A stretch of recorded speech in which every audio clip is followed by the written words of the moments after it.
Layla Prescott sat alone in her small office at a boutique marketing agency in Portland, Oregon's sunlight, pouring through the window and glinting off her silver laptop.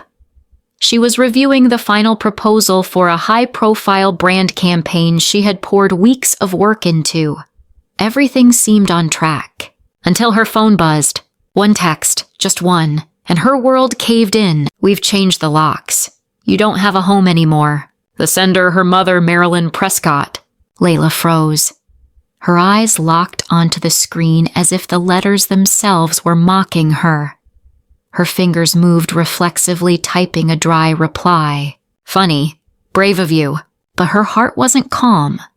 Beneath the sarcastic shell was a tidal wave of betrayal she hadn't seen coming. The house, that aging Victorian in the quiet suburb of Willow Creek, where her grandmother had lived nearly her entire life, wasn't just real estate.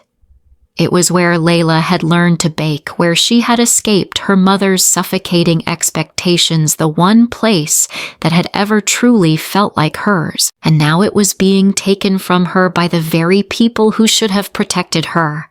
The truth was, the house legally belonged to Layla. Her grandmother, Edith Monroe, had left it to her through a properly executed will, but Layla had known from the moment the will was read aloud that her parents would never accept it quietly. Her mother had gone pale when the attorney said, "I leave the house at 412 Maple Street to my granddaughter Layla Prescott, the only one I trust to preserve its soul and memory." Her father, Ronald Prescott, a man known more for silent control than outbursts, had clenched his jaw and stared at the table. Months had passed. Layla moved into the house.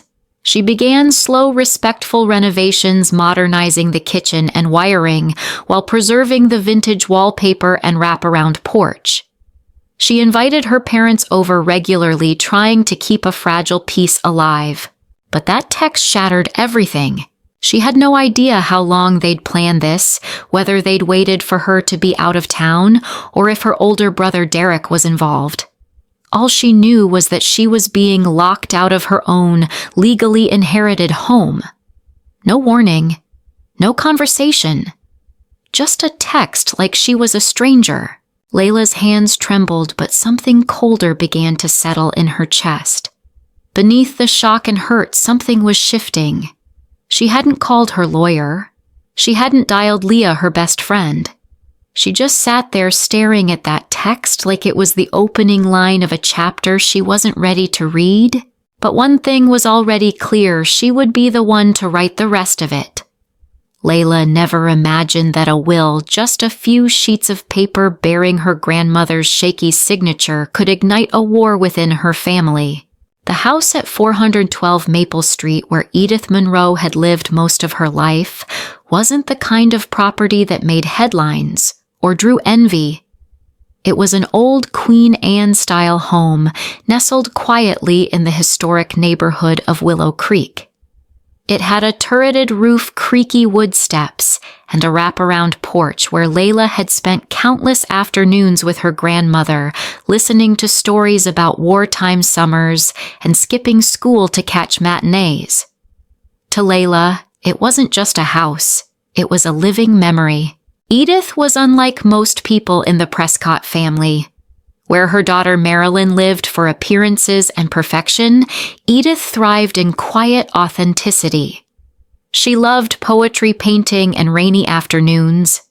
She was the first to teach Layla the beauty of independent thought and the power of kindness. Their bond was wordless yet unbreakable, something Marilyn never quite understood.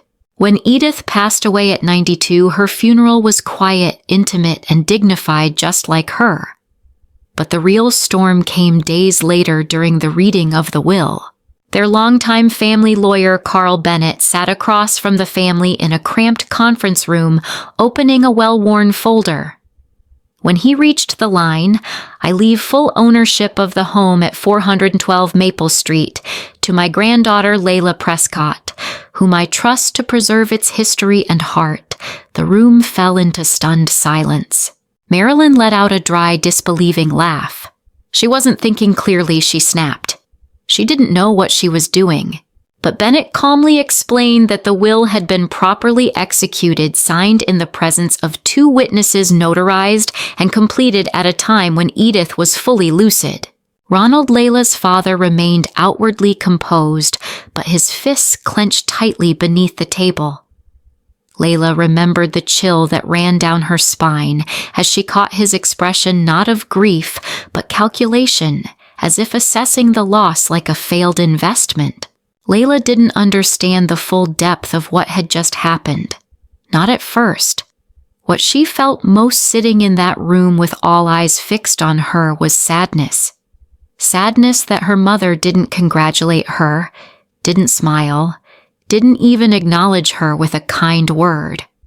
Instead, Layla felt the cold sting of being viewed as a thief in a room full of relatives.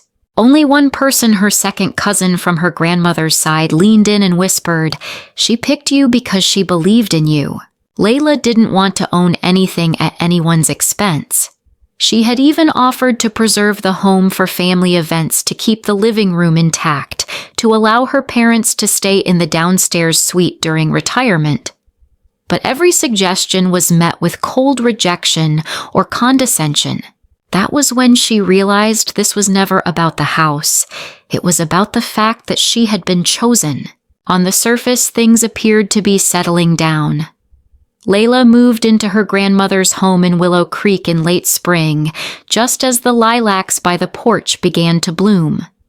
Every weekend, she tackled repairs, patching roof tiles, updating the electrical wiring, repainting the upstairs bedroom that once held her childhood artwork. She didn't tear anything down. She didn't change the bones of the house. She simply breathed new life into it, as if preparing it to stand for another century. Every Sunday, she invited her parents for dinner. She cooked the meals her grandmother used to make mushroom chicken stew, old-fashioned potato salad, almond cake her mother once loved. But no matter how warm the kitchen or how full the table, the air remained cold. Marilyn always found something to criticize. "This wall, why did you paint it white? Your grandmother kept it lavender for 30 years. Or, these curtains look cheap. I'd be embarrassed to have guests see them." Ronald rarely spoke, but his eyes said plenty. He no longer looked at Layla like a daughter. He looked at her like an obstacle standing in the way of a plan she hadn't yet uncovered. Layla tried to be patient. She didn't want to lose her family over real estate. She still believed that with enough time they'd come to understand she wasn't trying to take anything. She was simply honoring the wishes of the woman they all had loved. But the more she tried to reconcile, the clearer it became. They weren't angry about how she kept the house. They were furious that they no longer controlled it. During one Sunday dinner, she mentioned replacing the old staircase carpet. Marilyn set her wine glass down harder than necessary. "I can't believe you're changing everything," she said. "Your grandmother wouldn't even recognize this place." "I'm trying to preserve it," Mom, Layla said gently. "I'm keeping everything she loved." "Preserve," Ronald spoke up for the first time in weeks. "You're turning that house into a monument to yourself." The words stung. Layla didn't respond, not because she had nothing to say, but because she was beginning to understand in their eyes love had always come with conditions. And none of it mattered without obedience. Days later, she vented to Leah over the phone. "I feel like they're just waiting for me to screw up," Layla said. "Like they want proof Grandma made a mistake choosing me." Leah sighed. Your mom's never been good at letting anyone, especially her daughter, have the final say. Layla knew that was true. But knowing didn't make the ache go away. Every comment, every stare, every prolonged silence at dinner was a reminder that family, if unchecked, can become a cage, and people can use love as a weapon. Though Sunday dinners had grown increasingly tense, Layla continued to move forward with purpose and resolve. Restoring the house wasn't just about honoring her grandmother's memory. It was about shaping a life that finally felt like hers. It was during those quiet, dusty days of scraping paint and recaulking windows that a new idea began to take root, transforming the grand front parlor into a small art gallery. The room with its high ceilings, expansive bay windows, and warm natural light seemed destined for more than occasional holidays and forgotten furniture. It could be a space for local artists, community connection, and a sustainable way to help fund the house's upkeep. Layla spent weeks researching zoning regulations, speaking with a historic preservation architect, and eventually secured the necessary permits, limited guests by appointment, fixed hours, and no structural changes to the historic elements of the property. She brought it up during a Sunday dinner, choosing her moment carefully. As the family gathered around the dining table, she took a breath. "I have something I'd love to share," she said, her voice calm but hopeful. "I've been working on a plan to turn the front parlor into a small art gallery. Nothing big, just a curated space for local artists. It'll help support the house and keep it active in the community." Silence. Her father responded first. "That's a residential neighborhood. You can't just open a business there." "I checked with the city," Layla replied evenly. "Because it's a registered historic property, I can host a gallery with limited hours under the special exemption." Her mother set her knife down with an audible click. "So you're inviting strangers into your grandmother's home, into the house she hand-mopped for decades. Is that what you want to turn this place into a storefront?" "It's not like that, Mom. It'll be small. Appointment only. 3 or 4 visitors at a time." But no one heard the sincerity in her voice. No one saw the light of creativity in her eyes. Instead, Ronald spoke again, low and cold. "If you want to make foolish decisions, that's your right. After all, it's your house now, isn't it?" Layla was stunned. She wasn't sure what hurt more, the sarcasm in his tone or the bitter truth behind it. They left early that night. Her brother Jason lingered to help with the dishes. "They'll come around," he offered softly, though even his eyes betrayed doubt. Layla nodded, but in her heart she knew something had snapped. Not because of the gallery, but because she dared to have a vision. 3 days after the tense dinner where she'd announced her gallery plans, Layla flew to Chicago for an annual marketing conference. She was the lead presenter for a major client pitch, a chance to solidify her standing at the agency. And she nailed it. The presentation was a hit. The client signed on the spot. She left the venue with a sense of pride and relief. What she didn't know was that her return flight would land her into a nightmare. By Sunday afternoon, Layla stepped out of the Portland airport, rolling her suitcase toward the waiting Uber. She texted her best friend, Leah, "Can't wait to sleep in my own bed tonight." As the car pulled up in front of the house, everything looked exactly the same, peaceful, weathered, and hers. She climbed the porch steps, pulled out her keys, slid one into the lock, and turned. Nothing. She tried again and again. Her hand began to shake. The lock had been changed. Her heartbeat pounded as she leaned closer. The deadbolt was new, shiny, unfamiliar. A chill ran down her spine. She called her mom, no answer. Then her dad voicemail. She was about to call Jason when her phone buzzed with an incoming text. "We changed the locks. You don't have a home anymore. This house belongs to the family, not just you." Layla stood frozen, staring at the words on the screen. Her breath caught in her throat. Her fingers trembled as she typed. "Funny. Very brave of you." But she wasn't amused, not even close.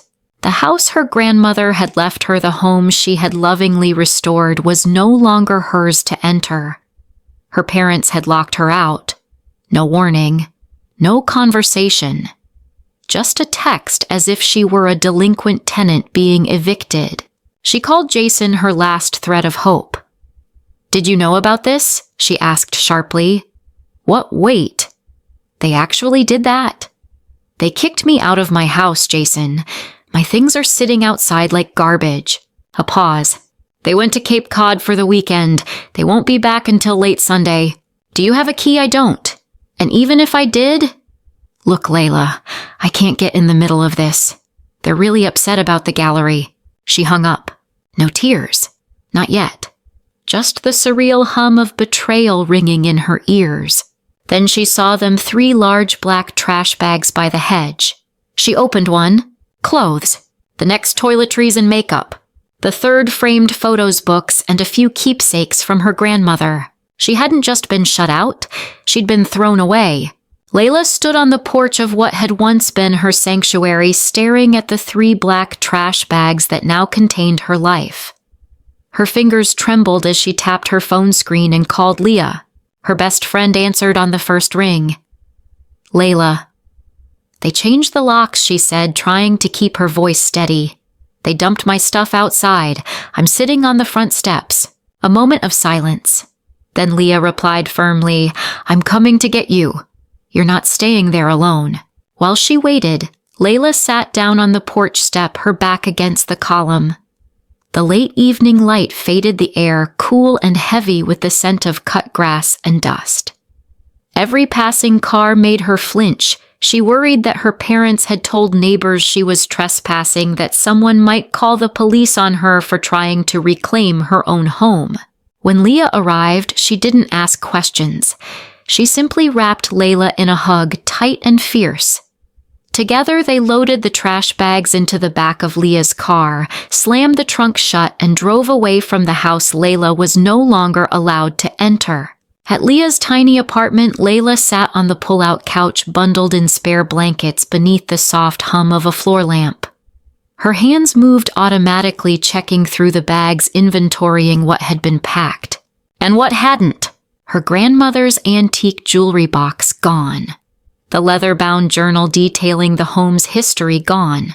The original will, her birth certificate, her passport all missing. Layla knew these weren't oversights. They had been deliberately kept. That night she curled into herself on the narrow sofa, a stranger in someone else's living room, the hum of the refrigerator, the only sound. She cried without restraint.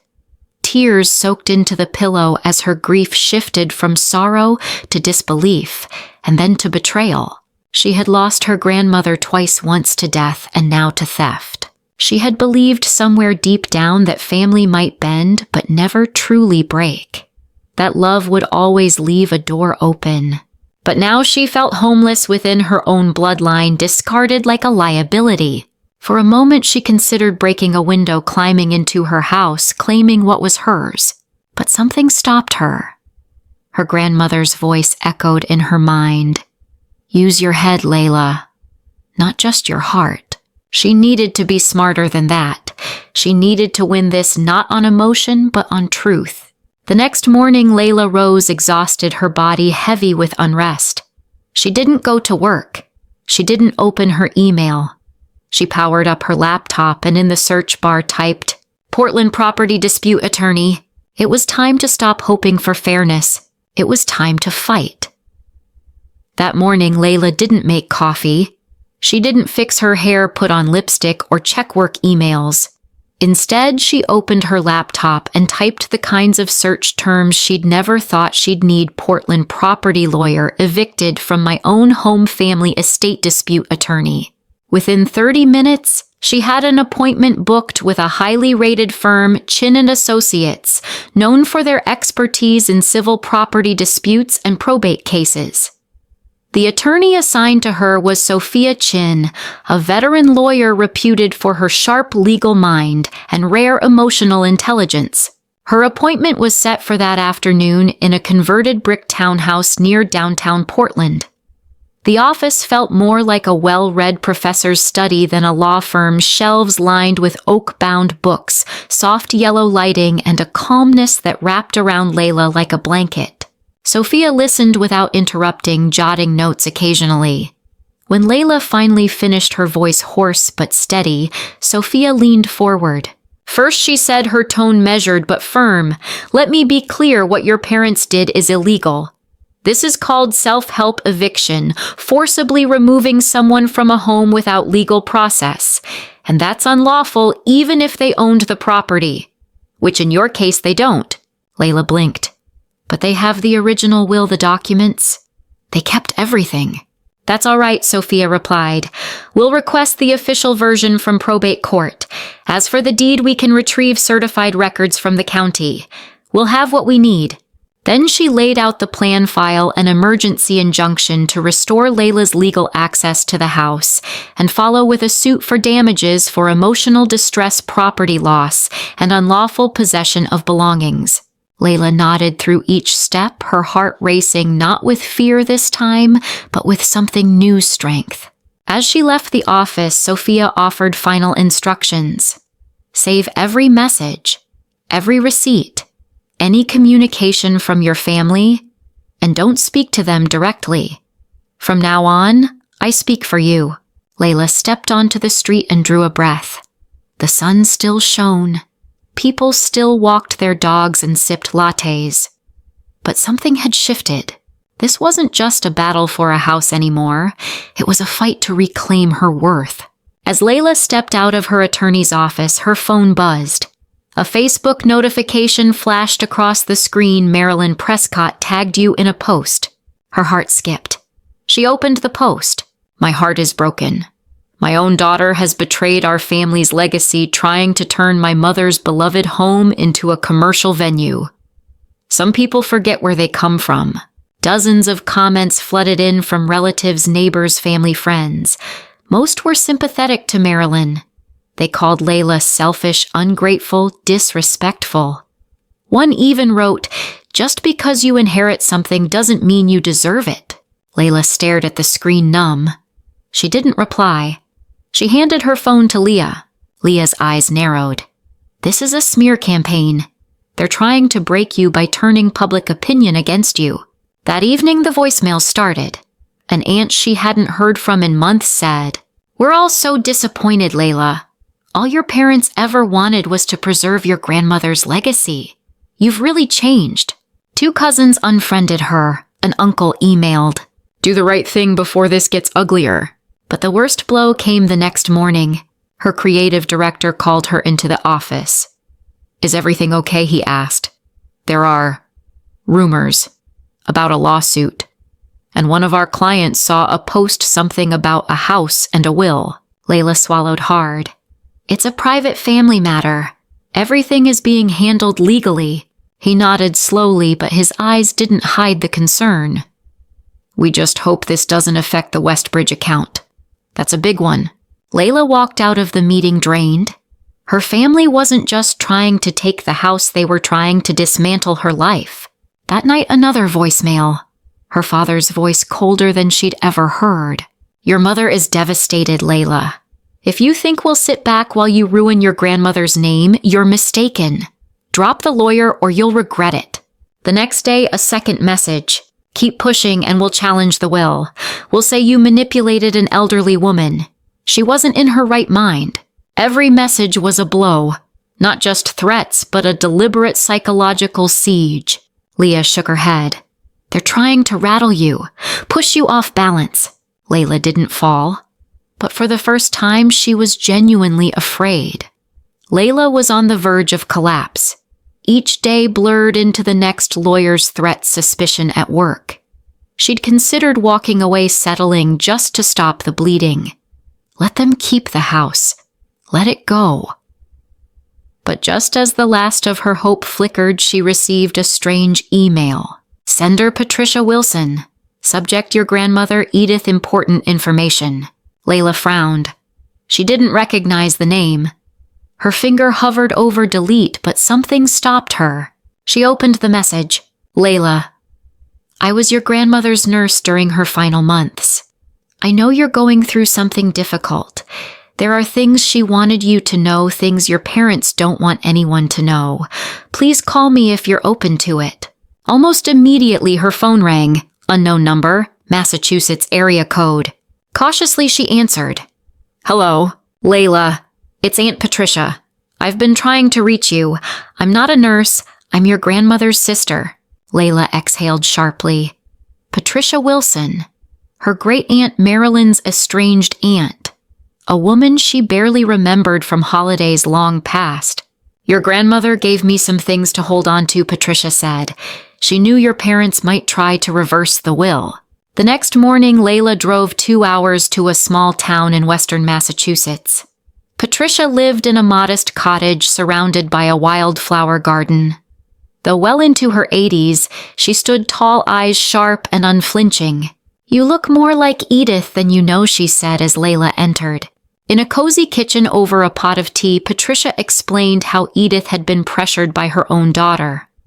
Marilyn and Ronald had pushed her to sell the house when property values began to spike.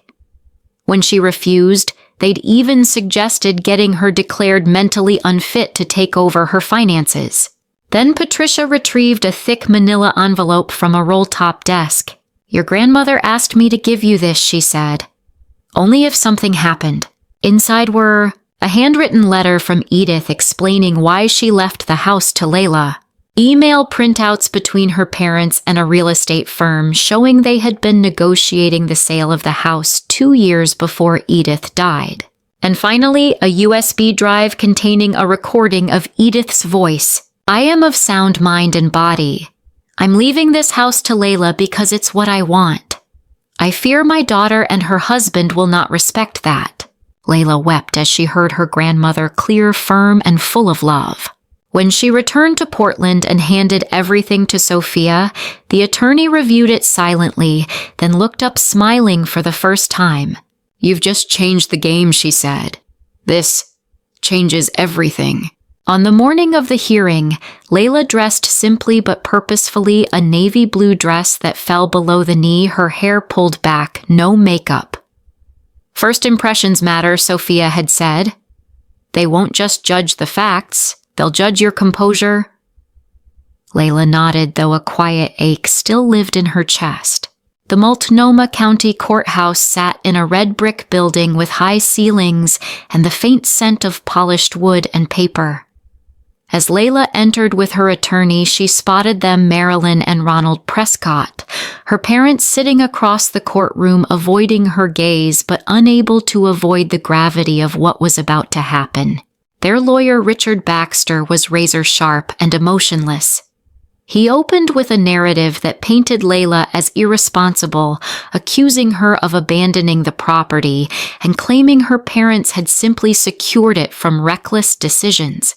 Sophia responded with a steady rhythm of facts, copies of the will, official deed records, photographs of Layla's belongings dumped outside, and finally, the most devastating blow, the audio recording. The room hushed as Edith's voice crackled through the speaker, aged but unmistakably lucid.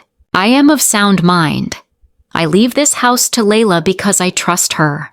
I fear my daughter and her husband may attempt to take it from her." Marilyn began to cry.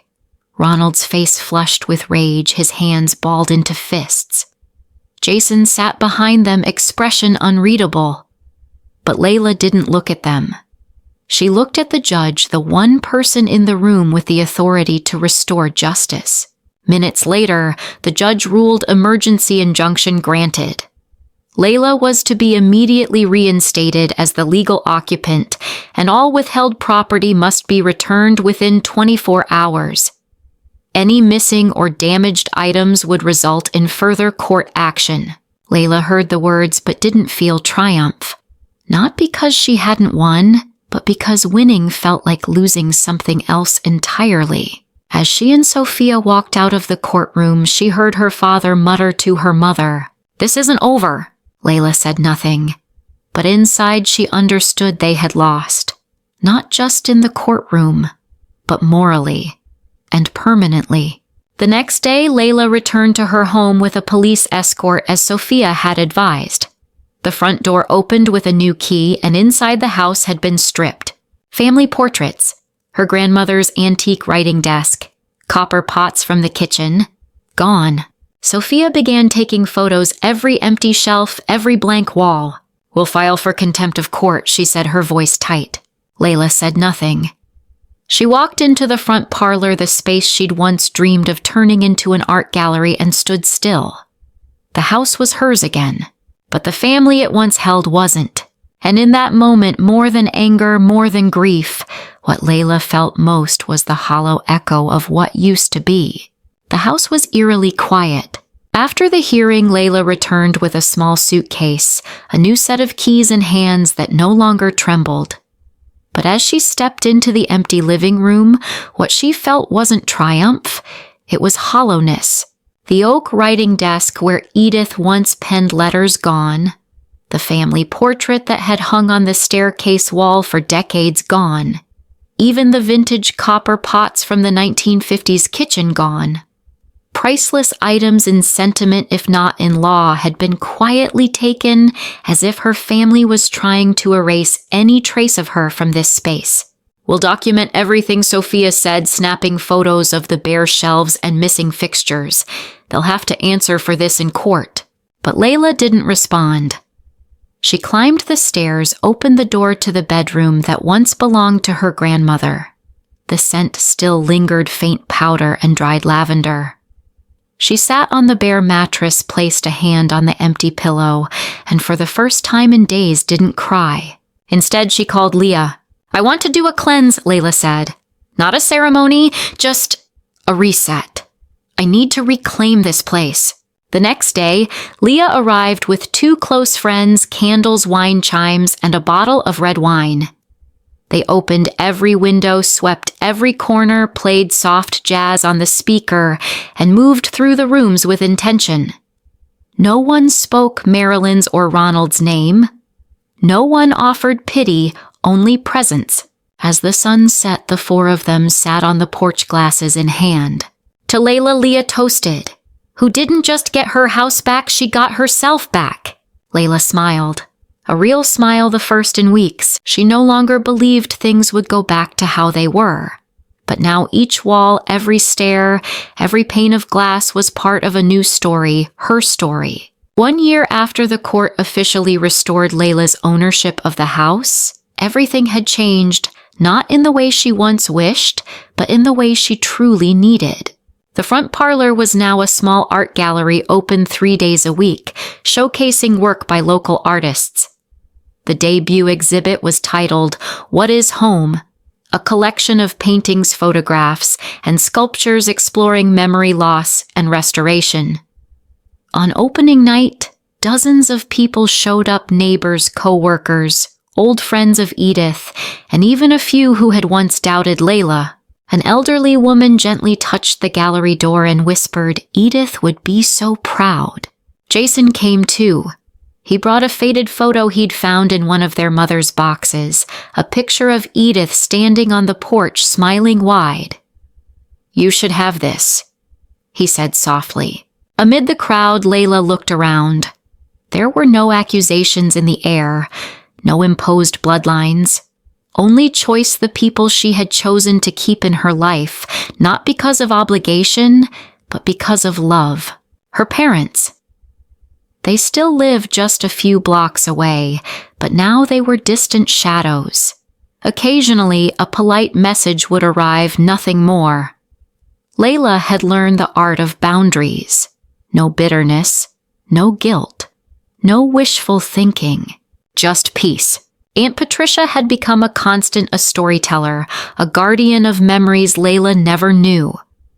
Leah, her best friend, remained her anchor, the person who reminded her that family isn't always who you're born to. It's who stays. But the biggest change wasn't in the house or the gallery or even the relationships. It was inside Layla herself. The woman who once trembled reading, "You don't have a home anymore now," understood that home isn't a door you unlock. It's the quiet certainty that you deserve love without having to earn it through pain. She had learned that forgiveness doesn't always require reunion. Love without respect is just control in disguise. And sometimes losing your family isn't the end, it's the beginning of the one you choose. That night, after everyone left, Layla stood alone in the gallery. The lights were off except for the glow of street lamps shining through the glass. On the table lay her grandmother's old notebook, finally returned after all this time. The last line, written in fading ink, read, "Home is not where you live, it's where you return without fear of being turned away." Layla smiled. For the first time since everything began, she truly felt at home.